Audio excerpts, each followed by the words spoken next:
Hello students, welcome to WB online home tuition. আশা করি তোমরা সবাই ভালো আছো। তো আজকে আমি তোমাদের সাথে শেয়ার করব পশ্চিমবঙ্গ মধ্যশিক্ষা পর্ষদের অষ্টম শ্রেণীর Ryan Martin English question bank solve 2024। তো আজকে যে পেজটি আলোচনা করব সেকেন্ড সামেটিভ এভলিউশনের পেজ। তো পেজ নাম্বার হলো 160। তো কোশ্চেন নেমটি হলো Canning David Sassoon high school SS. তো রিডিং কম্প্রিহেনশন সিন, তো এখানে একটি রিডিং কম্প্রিহেনশন সিন দেওয়া আছে। তো আমরা সরাসরি চলে যাব সিনটির কোশ্চেন অ্যান্ড অ্যান্সারে। তো এ দাগের দেখো অ্যান্সার দ্য ফলোইং কোশ্চেন্স। তো who according to Merlin's could possess the Excalibur. তো কে মার্লিনের মতে এক্সকেলিবার অধিকার করতে পারে? তো according to Merlin only an honest and fearless knights could possess the Excalibur. তো এরপরে দেখো দুইয়ের দাগের কোশ্চেনটি, what did kings Arthur declare. তো রাজা আর্থার কি ঘোষণা করেছিলেন? তো এখানে King Arthur declare that's he would never use that's magic shorts. তারপরে এখানে আমরা লিখতে পারি for any personal benefits. Okay, এখান থেকে লিখবো। তো এরপরে আমরা আলোচনা করব তিনের কোশ্চেনটি, who did king Arthur marry. তো রাজা আর্থার কাকে বিয়ে করেছিলেন? তো king Arthur married the beautiful lady Guinevere's daughters of the kings of Cornwall. তো রাজা আর্থার বিয়ে করেন রাজার কন্যা সুন্দরী গিনিভিয়ারেরকে। ওকে, তো এরপরে দেখো বি দাগের, complete the following sentence with information from the passage. তো আমরা প্যাসেজ থেকে ইনফরমেশনগুলি নিয়ে এখানে পূরণ করছি। তো কিং আর্থার অ্যাকসেপ্টস দ্য, তো রাজা আর্থার, তো এখানে incent state shorts from the mysterious hands appearing from the deeps of the lakes peace and prosperity. Okay, তো এরপরে আমরা আলোচনা করব দুইয়ের দাগে, read the poems carefully and answer the following questions. তো এখানে একটি পোয়েম দেওয়া আছে। তো আমরা সরাসরি চলে যাব পোয়েমটির কোশ্চেন অ্যান্ড অ্যান্সারে। তো এখানে পোয়েমটি হলো শিপ শিপার থেকে নেওয়া হয়েছে। তো এর লেখক হলেন জেমস রিভিস। ওকে, তো এখানে এর দাগের দেখো অ্যান্সার দ্য ফলোইং কোশ্চেন্স। তো name the poet ants the poems. তো এখানে বলা আছে যে কবি এবং কবিতার নাম বলতে বলা আছে এখানে। তো the poet is James Reeves and the poem is the C.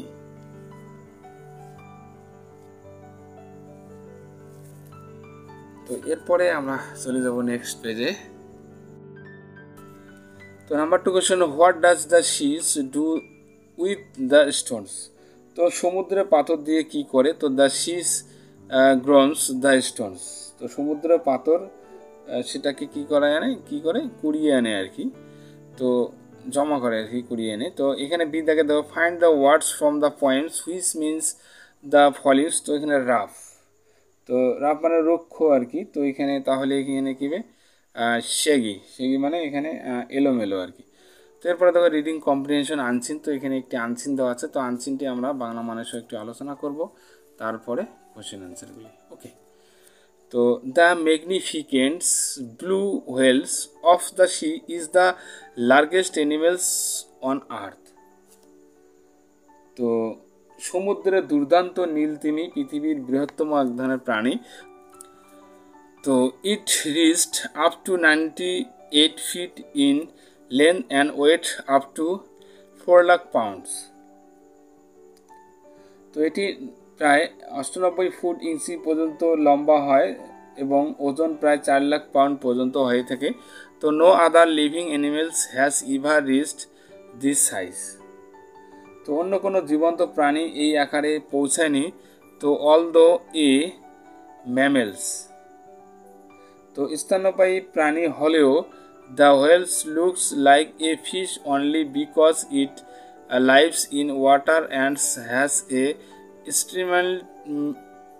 streamlined body, a fish-like tail called a flag ants flippers that look like finds. তো তিমিকে মাছের মতো দেখায় কারণ এটি জলে বাস করে এবং একটি সুবিন্যস্ত এর দেহ আছে, সুবিন্যস্ত দেহ আছে এবং একটি মাছের মতো কি আছে, লেজও আছে এবং একে আমরা ফ্লোক বলা হয় এবং কল এ ফ্লোক, তো এখানে ফ্লোকও বলে ডাকা হয় এবং অ্যান্ডস এবং এখানে পাখনার মতো দেখতে ফ্লিপাও রয়েছে। ওকে, তো এরপরে আমরা আলোচনা করব কোশ্চেন অ্যান্ড অ্যান্সারগুলি। তো answer the following questions. Which is the largest animals on the earth? তো পৃথিবীর বৃহত্তম প্রাণী কোনটি? The magnificent blue whale is the largest animals on earth. তো পৃথিবীর বৃহত্তম প্রাণী হলো নীলতিমি। তো এখানে what is the weights of the blue whales? তো এখানে বলা আছে যে নীলতিমির ওজন কত। The weights of a blue whales is up to 4 lakh pounds, প্রায় 4 লাখ পাউন্ডস ওজনের হয়ে থাকে আর কি। তো এরপরে আমরা আলোচনা করব বি দাগের যে কোশ্চেনগুলি দেওয়া আছে।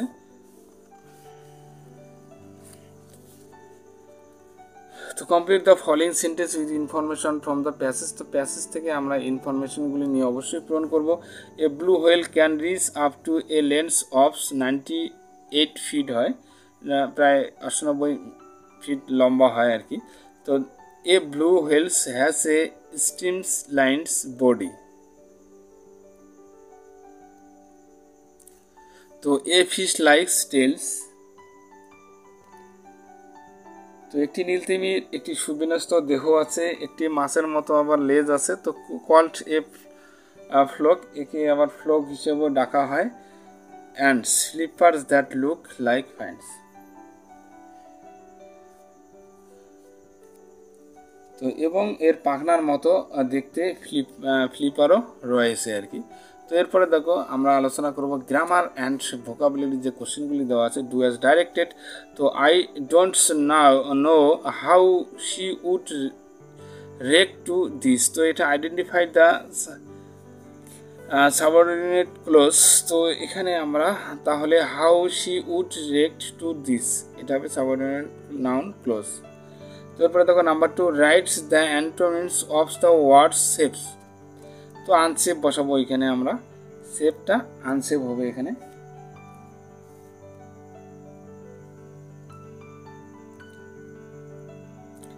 তো এরপরে দেখো 3 দাগের কোশ্চেনটি, আই লাভ। তো আই লাভ টু ইট, এখানে ফিশ হবে। তো আমরা এটার সাথে টু বসাতে পারি, I love to eat fish.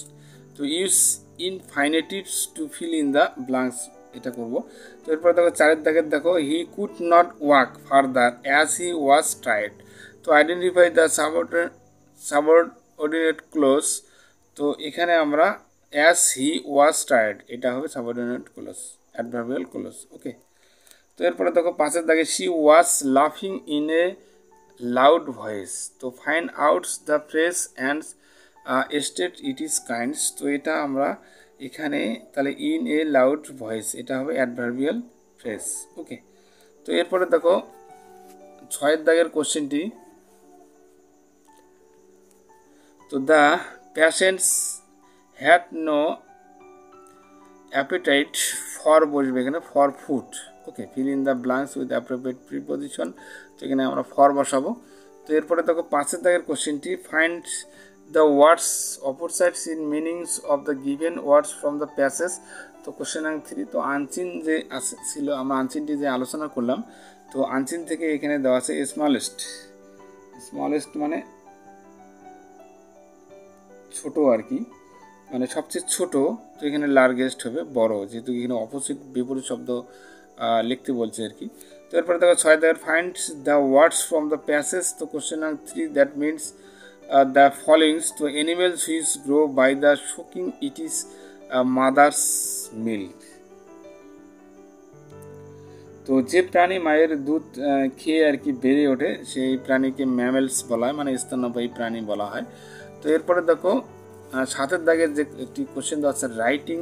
তো write a letter in about 80 words to yours younger brother advising him to be kinds to animals. তো ধরো তোমার ছোট ভাইকে প্রায় 80টি শব্দে একটি চিঠি লিখতে বলা হচ্ছে, যে তাকে পশুদের প্রতি সদয় হওয়ার পরামর্শ দেওয়ার জন্য তুমি তোমার ছোট ভাইকে একটি চিঠি লিখতে পারো। ওকে, তো বন্ধুরা এরপরে আমরা চলে এসলাম নেক্সট পেজে। তো অর যে কোশ্চেনটি দেওয়া আছে, develops the following outline into the story within 80 ওয়ার্ডস। তো এখানে একটি স্টোরি রাইটিং লিখতে বলছে, কিছু এখানে পয়েন্ট দেওয়া আছে, যেমন a fox fail into a well. তো একটি শিয়াল একটি কূপে পড়ে গেল, কুড নট গেট আউট, বের হতে পারলো না। এ থার্স্টি গোটস কেম, তো একটি তৃষ্ণার্ত ছাগল এলো। ফক্স সেড, মানে শিয়াল বলল, ওয়াটার সুইট, তো জল খুবই মিষ্টি আর কি। তো গোট জাম্পেড ইনটু দ্য ওয়েল, তো ছাগলটি কুয়োয় ঝাঁপ দিল মিষ্টি জলের কথা শুনে।